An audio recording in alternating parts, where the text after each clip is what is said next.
J'y aille tout de suite. Bon, alors, bonjour tout le monde. Ça me fait plaisir de présenter Anthony, qui est un étudiant au PhD dans mon laboratoire en co-supervision avec Audrey Durand. Anthony est dans le programme de biophotonique, donc il travaille au développement de techniques de microscopie, entre autres, pour l'étude de processus biologiques, plus particulièrement dans notre cas dans les neurones. Et son projet est vraiment très multidisciplinaire parce qu'il combine l'intelligence artificielle, la microscopie de super résolution et les neurosciences pour développer des microscopes qu'on dit intelligents, c'est-à-dire qui sont capables de s'adapter aux échantillons d'intérêt. Alors voilà, je te laisse y aller, Anthony. Merci pour l'introduction. Okay, so I'm going to switch in English now. So today I'm going to present how we can tackle the online optimization problems of complex super resolution microscopy modalities. So in the lab, as Flavie mentioned, we are using microscopy to investigate how neurons communicate with each other, but not at the macro scale of neurons as we see in this image. We are rather interested at even smaller structures at the scale of dendrites and axons, the fiber-like structures that you can see in this image. In our experiment, we will, however, zoom in to reach the micrometer scale. And at this scale, we can begin to see that axons and dendrites may touch in some places to form different connections. But to investigate this scale, we need a different microscope. We are interested, as I mentioned, in the organization of proteins with respect to one another, for example, to infer colocalization between proteins. Unfortunately, at the current resolution of the image, it appears blurry, and it would be very difficult to infer proper colocalizations between the protein of interest. Hence, in most of our experiments, we are using stimulated emission depletion microscopy, or STEM microscopy in short, to resolve the nanostructures of the proteins, which unveils a plethora of details about the nanostructures and the nanoorganization. As I just demonstrated to you, we can acquire nicely resolved images on our microscope. But let's imagine for a second that I asked you to acquire a good super resolution image on our highly specialized microscope. Fortunately for us, but unfortunately for you, there are a lot of parameters that can be modulated on the microscope. And so to help you, I could point some of them to you. For example, the excitation power, the pixel dwell time, etc., etc. And now the question is, how would you proceed to optimize the imaging parameters? Intuitively, I think that you can agree that you would probably modify the imaging parameters in order to achieve some imaging goals or objectives, for example, a good signal to noise or a good quality image. By inspecting the acquired images, you could then update your knowledge about each parameters and update the parameters for the next image that you are going to acquire. However, this task is not trivial and will be even more complicated with more complex imaging tasks. It can take years for a microscopist to develop the skills necessary to acquire good images on different kinds of samples. Therefore, across the presentation, I will try to reduce the level of expertise required to perform the online optimization of complex super resolution microscopy. So, super resolution STED microscopy is a targeted super resolution modality that acquires an image pixel by pixel by scanning two laser beam across the sample. It uses a donut-shaped beam that is co-aligned with the excitation beam that turns on the fluorescence in order to effectively turn off, so the depletion laser turns off the fluorophores that are under the depletion donut. We thus acquire only the fluorescent signal coming from the center of the beam. And by increasing the depletion power, denoted by I in the bottom equation, we can reduce the distance d between 2 point source of light that we can resolve and effectively increase the resolution of the image. However, one must trade off between the increase in resolution and the increase in photobleaching, as you can see in the provided image here, which is caused by the high intensity depletion laser. Hence, the goal of the microscopist is to find the proper compromises between the imaging objectives.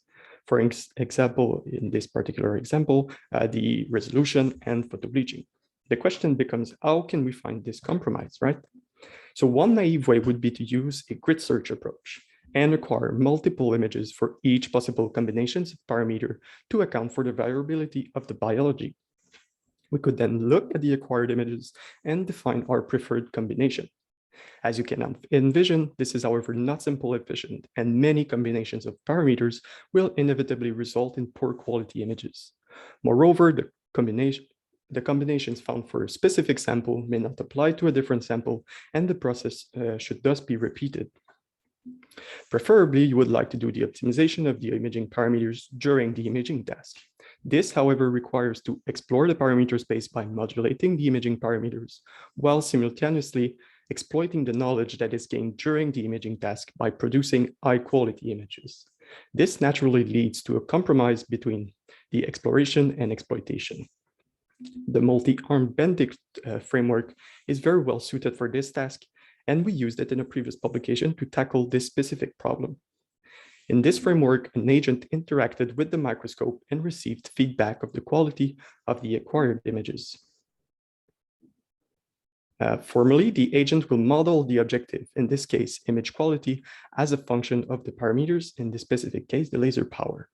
As the number of attempts increases, we can see that the agent will select actions that lead to high image quality. It exploits its knowledge, but still explores the parameter space in order to be certain that the previously acquired images were with the objective that they obtained. At the end of the optimization, the agent will know that this region of the parameter space leads to low quality images, while this region of the parameter space leads to high quality images. With only one objective, it is rather simple to tell the agent to select the parameter which will maximize the objective, but in the multi-objective setting, it's a little bit more complicated. In the multi-objective setting, a trade-off is required from an external user, here the microscopist.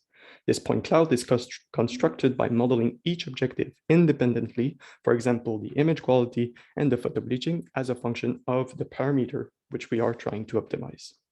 For example, this point corresponds to these points in each of the models. However, as you can see, most points are not relevant to the microscopist since they offer a compromise in one of the objectives, which is worse than the other combination. In order to facilitate the selection of points to the user, we thus only keep the points which are part of the Pareto front. From this new point cloud, the microscopist can then make its personal trade-off. And for example, in this particular example, this region would lead to a good compromise between the quality of the image and the photobleaching.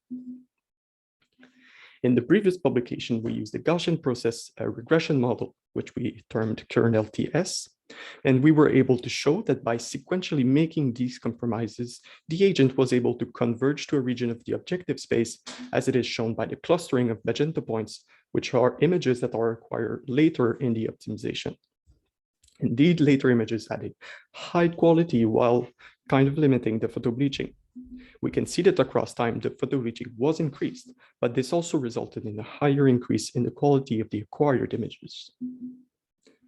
Unfortunately, KernLTS, the algorithm which we used, was limited to 3 or 4 parameters, approximately 3 or 4 parameters, but it's not so much difficult to think about experiments in which there would be even more parameters.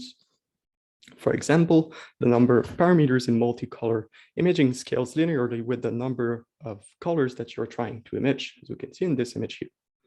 Or more complex super resolution imaging schemes, such as Diamond and Rescue, which can greatly reduce the photobleaching, but can also greatly increase the number of parameters. Hence, we sought to develop a framework that could scale with the number of parameters. However, one must consider that the development of new algorithms will require several debugging phases. Moreover, the capability of each algorithm to scale with the number of parameters must be asserted prior to the deployment in a real optimization task. And for this reason, and to reduce the number of biological samples, we developed a simulation platform in which the newly developed algorithms could be benchmarked. This simulation platform was developed with the help of Benoit, a master student in the lab. It was developed to simulate realistic acquisition of confocal and STED images, while also implementing realistic characteristics of photobleaching. Each building block of the microscope is created, so the detector, the objective lens, the excitation laser, the depletion laser, and also the fluorophore, which has its own photophysics. Lastly, the user may also specify a data map which contains an arbitrary number of fluorescent molecules from which the microscope will simulate an acquisition. One can acquire a confocal image, or by increasing the depletion laser, one can also acquire a steady image, which inevitably results in a higher photobleaching. The simulation platform is quite versatile and can allow the implementation of arbitrary imaging schemes, such as diamond or rescue. But for the rest of the presentation, I will use diamond implementation to try and tackle a highly parameterized task. So before moving on, I thought that I should briefly explain the diamond concept, since I'm pretty sure that most of you are not familiar with this concept. So the idea behind diamond is that you should turn on the steady beam only when it is necessary, which minimizes the risk of photobleaching the fluorophores, which could potentially be under the high intensity donut beam. At each pixel, diamond will go through some steps, typically 3 steps, and verify if the acquired signal is greater than a given threshold. If not, the lasers will be turned off and we will wait until the next pixel. On the other hand, if the signal is greater than the defined threshold, diamond will proceed to the next step and slightly increase the steady power in order to try and turn off the fluorescent molecules under the beam, and so on until reaching the maximal steady power. From this schematic here, we can see that conventional scanning, so the column on the left, results in high light dose across the entire sample, while using diamond, the column on the right, results in a lower light dose across the sample.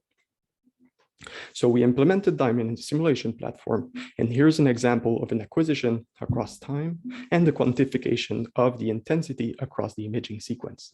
As we can see, diamond loses less fluorescent signal across the imaging sequence compared to conventional steady. So prior to the optimization of diamond parameters, we needed to define the imaging objectives. In our case, we used the photobleaching.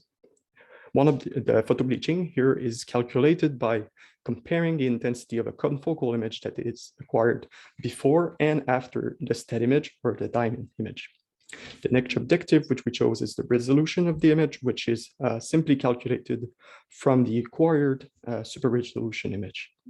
The last objective, which we chose, is squirrel. Squirrel aims at detecting possible missing structures from the image.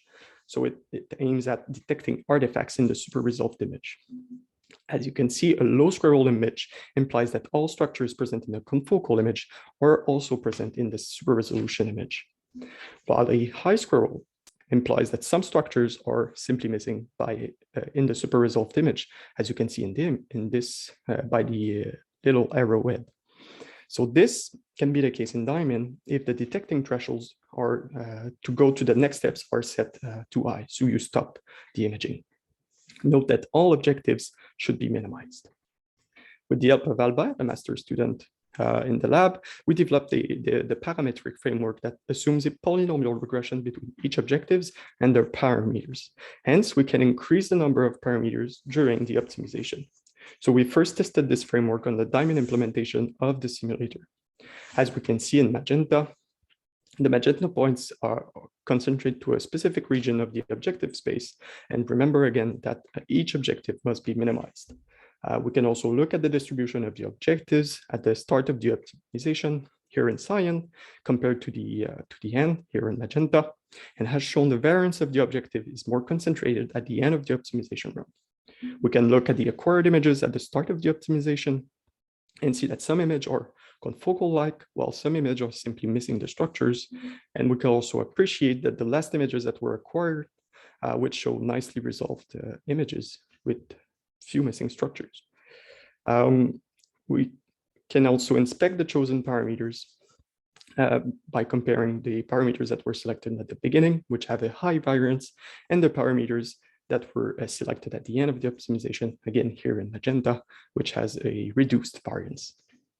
As the last test, we also compared a steady image that would be acquired without the same imaging parameters, but that did not use the diamond implementation. And as you can see at the bottom left of the slide, the photobleaching for a steady acquisition with the same parameters is significantly increased. So diamond has an impact. So As the optimization framework seemed to be working properly in simulation, at least, we wondered whether the same model could be integrated and applied on our Aberya-Stead microscope, so on the real microscope. As you will see, we used a different kind of fluorophore that are not particularly renowned for their usage in STED microscopy, and thus this increases a little bit the challenge. So the first task consisted in the optimization of diamond imaging parameters of a tubulin sample. We can see, again, a good concentration of the objectives across time, which is showed also in this quantification here. So again, in science, it's at the beginning of the optimization, and at the end, we can see the magenta points, which can concentrate to a particular region. We can also qualitatively assess the quality of the acquired images at the beginning of the optimization run, where we can deduce that the protection of diamond was too intense and the quality of the acquired images at the end of the optimization run, where we can see filament-like structures, which are very typical of a tubulin sample.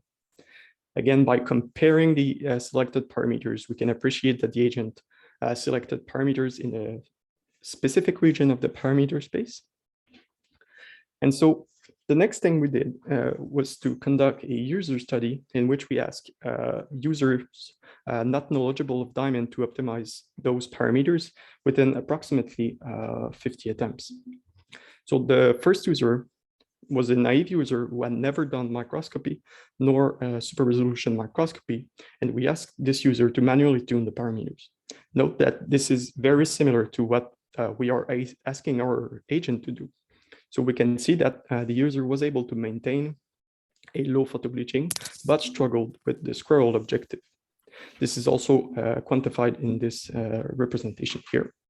So the images that were acquired throughout the optimization were of very poor quality, as you can see in these two examples. And contrary to the agent, the naive user explored less the parameter space in the first acquired images and converged to a suboptimal region of the parameter space, as you can appreciate, I think, from the acquired images. The second user had more training in the optimization of STED imaging parameters, and as shown, the objective of the experienced user could converge to a quite specific region. And the user was also able to reduce the variance of the objective while keeping a decent squirrel. Contrary to the naive user, the experienced user produced images with decent signal throughout the optimization. As shown here, the strategy of this user was to set all diamond parameters to 0 in order to optimize the quality of the STED image. Afterwards, the diamond parameters were optimized with slight variation to the STED parameters. As a whole, this shows that our framework is able to find regions of the parameter space which are more suited for this specific task than what a naive user can achieve, and similar to an experienced user. And so we next aim to verify if our pipeline could also optimize the imaging parameters of diamond, but for a different type of sample, this time in slices, which is a little bit more complex. As shown from the distribution of the objective, the algorithm is able to figure out parameters that can produce good quality images while increasing the resolution of the image. Qualitatively, the image at the end of the optimization were of high quality, and we can also appreciate that the parameter that were selected, which turned off the acquisition and thereby reduces photobleaching in specific region of the images as depicted by the gray arrows.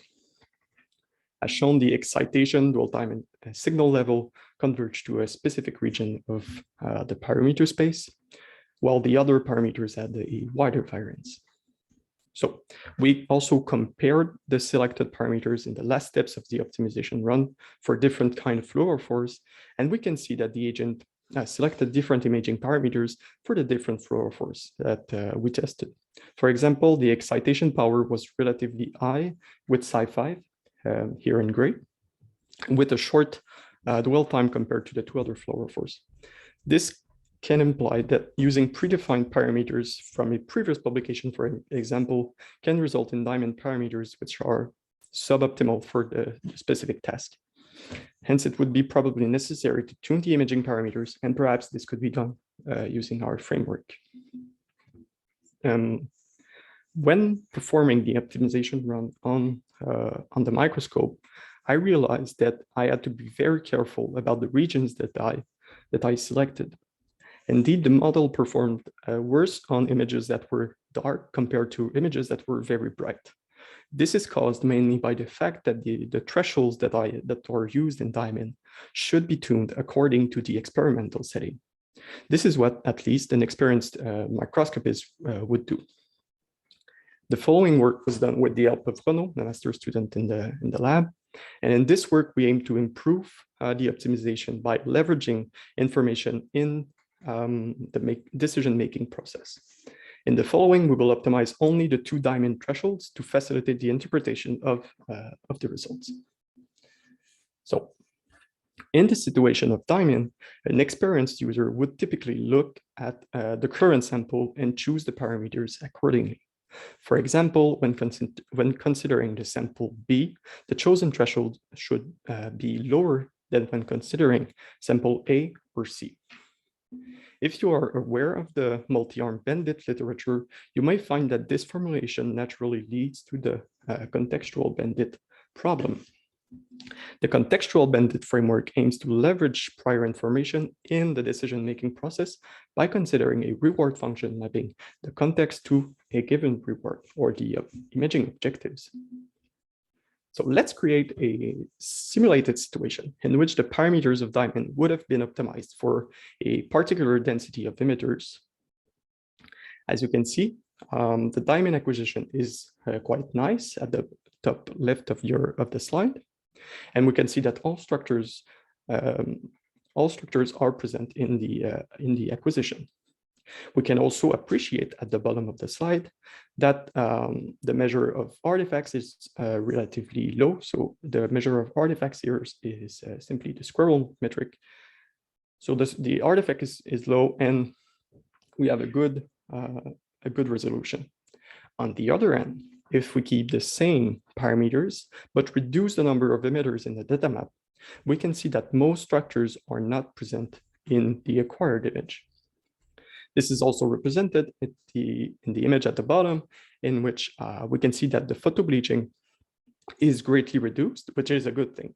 However, the artifact metric is highly increased and has a high variance. This is caused by the fact that the lasers are turned off during most of the acquisition, which reduces the photobleaching, but highly increases the chances of artifacts. If we adapt the parameters, we can restore the signal to the image and obtain parameters which are obtain objectives which are more similar to the image with the high density of emitters. Okay.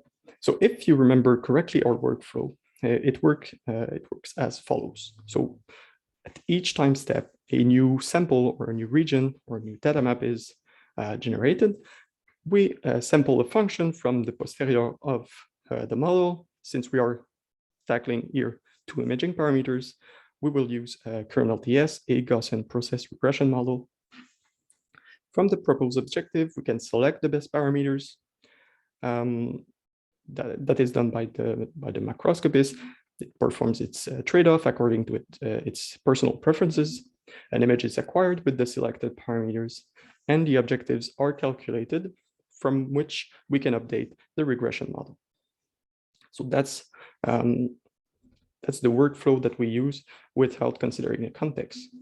In the case of contextual Bandit, we acquire a low resolution of the data map. We then extract the mean foreground intensity signal, which is used as context for the regression model. Hence, the functions that are sampled from the posterior of the model have the contextual information to help and guide in the decision-making process. We first compare the impact of adding this contextual information in the decision process. For this task, we trained kernel TS, which was blind to the context, here in blue, and kernel TS, which had access to the context, here in orange. As shown, a blind kernel TS obtained higher photobleaching compared to its counterpart, while the artifact metric was very, very similar. We next wondered how the model performed in 2 different situations, in low and high context. Remember that the context here relates to the mean foreground intensity of the low resolution image acquired from the data map. what we see is that the model which was trained without the context performs differently in both situations, while the model that is trained with the context obtains similar performance in both situations. This implies that the model is able to guide its decision based on the contextual information that it receives. We next compared the number of cumulative failures between the two models. As shown in this graph, the blind kernel TS, again here in blue, obtains a larger number of cumulative failures while by having access to this contextual information, the model is able to reduce its number of cumulative failures by approximately half. We inspected the parameters that were selected by the two models. As expected, the blind model used constant parameters for the entire range of context, while the other model was able to modify its parameter according to the experimental condition. This again emphasizes the capacity of the model to vary its parameters according to the experimental condition. We next compared kernel TS with three different contextual Bandit algorithms, LinTS, which is a common approach for the linear Bandit, and to give it a little bit more representation capability to the model, we extracted third-order polynomial features, as we did earlier for our parametric approach.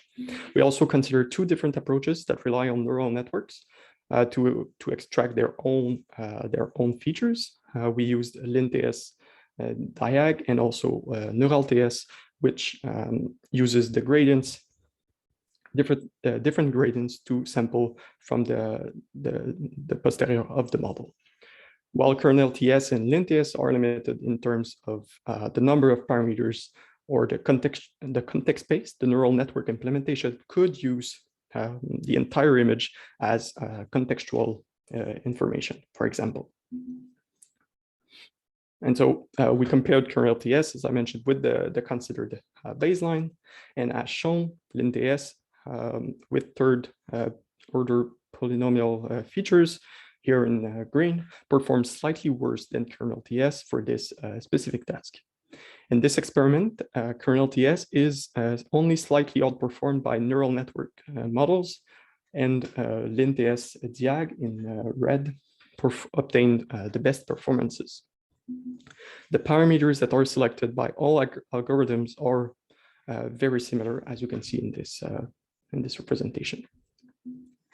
Since the neural network models can handle large parameter and contextual space, we wondered whether we could input the entire image as a contextual feature in the model.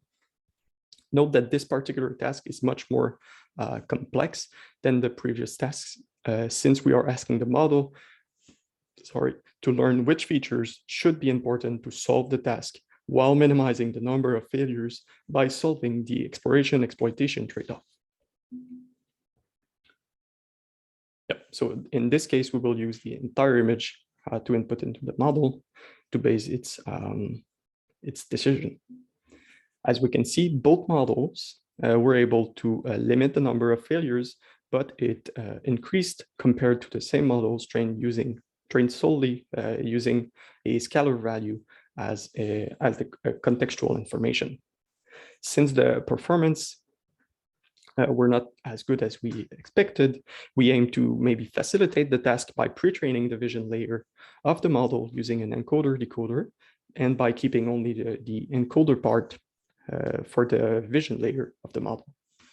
As shown by the dashed line, the performance of the model was similar or worse to some extent compared to not pre-training the models. So this suggests that at least for this task, pre-training the vision layer did not help to obtain better performances. So today I've shown you that we were able to increase the number of parameters that we could simultaneously optimize. I have shown you that it could be done in simulation, but also in real experiments. Next, we leveraged prior information about the problem to facilitate the decision-making process as an experienced user would typically do. And the next step will be to tackle, that we will try and tackle, will be to try and combine both problems at the same time to improve even more the optimization of complex microscopy modalities. So with that, I thank my co-supervisors, Audrey and Flavie, for their support. I also thank Albert, Benoit, and Renaud for their respective part in the project. I thank also Aberia with their help with the diamond package on the real microscope. And I thank you for being here today and listening to my presentation.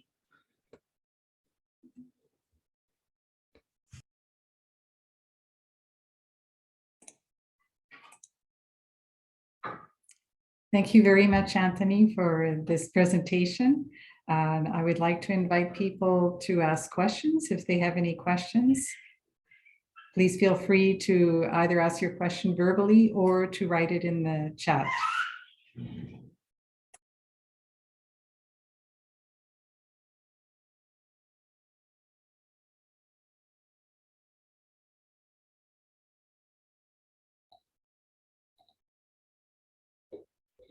I have a question, Anthony. A great presentation, by the way, a lot of stuff. In the slide 34, when you show that pre-training does not help, what is your guess of why it's happening? If you have one. Yeah, that's a very good question. Why would this happen? It remains a little bit unclear to me why this is happening. For the case of LinTS diag, the features that are extracted. So LinTS diag has to work with the features that are extracted by the vision layer, and probably that pre-training the network does not. The features that are learned by the encoder does not contain the good information to generate, not to generate, but to solve the contextual problem. Whereas when we extract the features manually, when I extracted the foreground intensity, I knew that this would be the good information to extract. But maybe that using the encoder decoder network, it does not extract this representation, or maybe it extracts it, but in some way that it's more difficult for the network to learn from this feature. That's my guess. Thank you.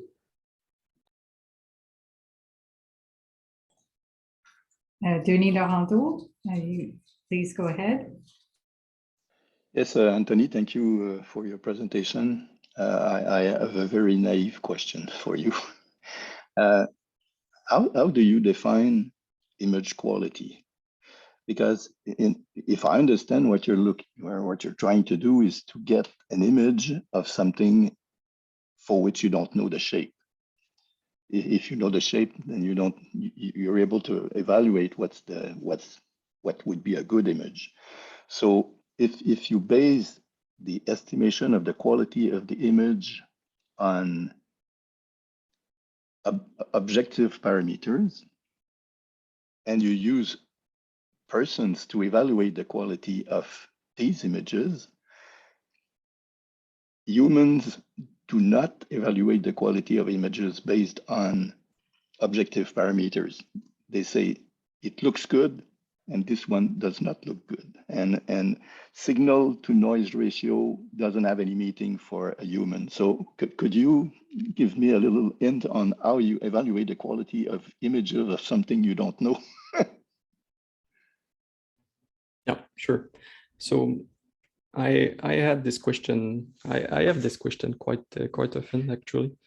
So as you mentioned, rating the quality of the images, it's not an easy task, and it will vary between different persons. So a person can say that this image, well, it's a good quality image, while another person could say that, well, it's a so-so image. So we all have our own definition of what a good quality image is.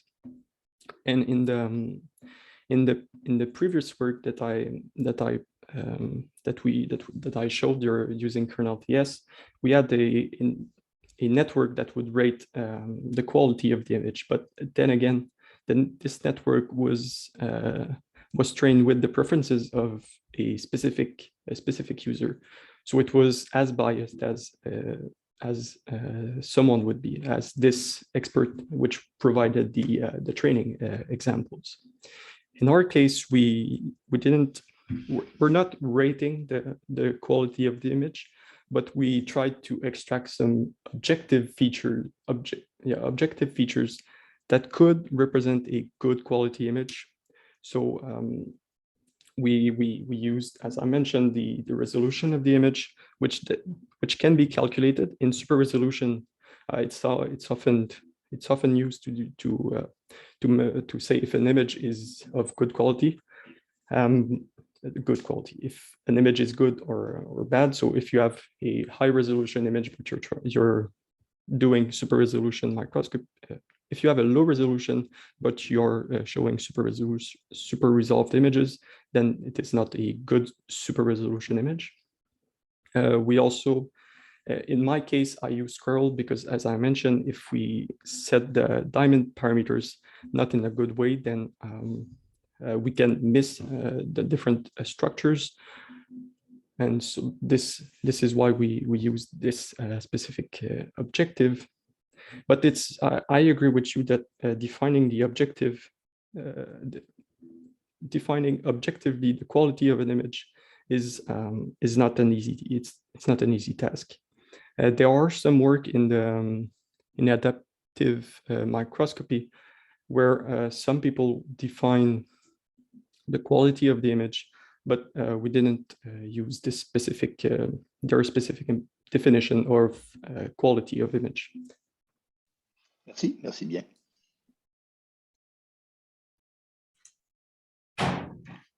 Sentez-vous libre aussi de poser vos questions en français si vous le souhaitez, français or English, as you wish.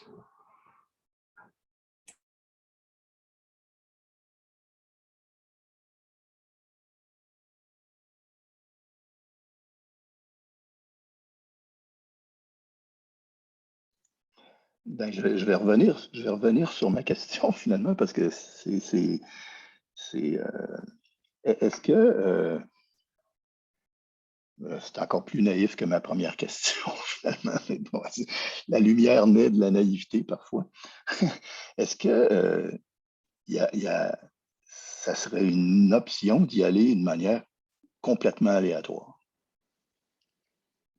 C'est-à-dire de dire, ben, on pitch ça, là, puis on prend des millions d'images, puis mais j'imagine que c'est peut-être pas facile à faire. Là, puis à un moment donné, plus il y en a qui se ressemblent, plus c'est ça qui va être une bonne image. On parle tant qu'à avoir un critère objectif, ben, la loi du nombre, ça me semble un critère objectif qui est assez difficile à contourner.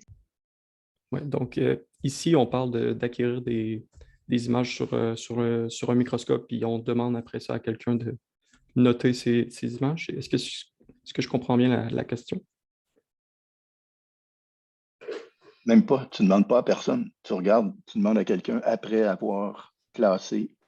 En fait, tu cherches des clusters d'images qui se ressemblent, puis à la fin, ben, tu dis, ben, le cluster qui a le plus de membres, c'est lui qui a la meilleure image, parce que c'est celui qui revient le plus souvent, avec les paramètres d'appareil que vous avez utilisés pour faire la prise d'image.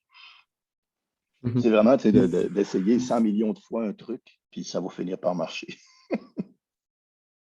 Oui, ben, une des difficultés peut-être que j'entrevois là, avec cette façon de procéder, ce serait d'une part d'acquérir ce million d'images-là. Là.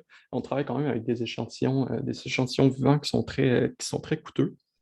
Donc ça peut quand même réduire un peu la possibilité d'étendre ce point. D'appliquer ça. Là, ouais. D'appliquer ça, oui, exactement. Ceci étant dit, si on ne considère pas cette chose-là, il y a quand même beaucoup d'images qu'on pourrait voir en ligne. Il y a beaucoup d'images de microscopie qui sont disponibles en ligne, mais les images de microscopie qui sont disponibles en ligne sont souvent de bonne qualité. Donc, ça requerrait probablement d'acquérir des images de basse qualité. Puis des images de basse qualité, on ne peut rien faire avec ça. Donc, ça serait tout simplement de prendre des images, entre biais, les mettre à la poubelle pour espérer peut-être qu'on pourrait faire des clusters un peu comme vous l'avez mentionné, là. Donc, je pense que ça serait surtout le point limitant, d'acquérir des images de mauvaise qualité. Puis il y a toutes sortes de façons d'acquérir des images de mauvaise qualité. Donc, de couvrir l'espace des images de mauvaise qualité, je pense que ça serait quand même assez difficile, là. Garbage in, garbage out, finalement, c'est ça la conclusion. OK, mais merci. Merci. Je vais me coucher moins niaiseux ce soir.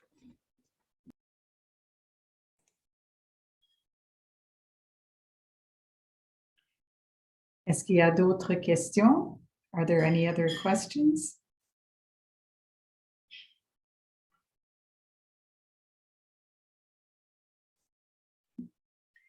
Je remercie beaucoup Anthony pour cette présentation très intéressante, puis qui a mené à une discussion intéressante aussi. So thank you to Anthony for this interesting presentation, which gave rise to some good discussion. Merci.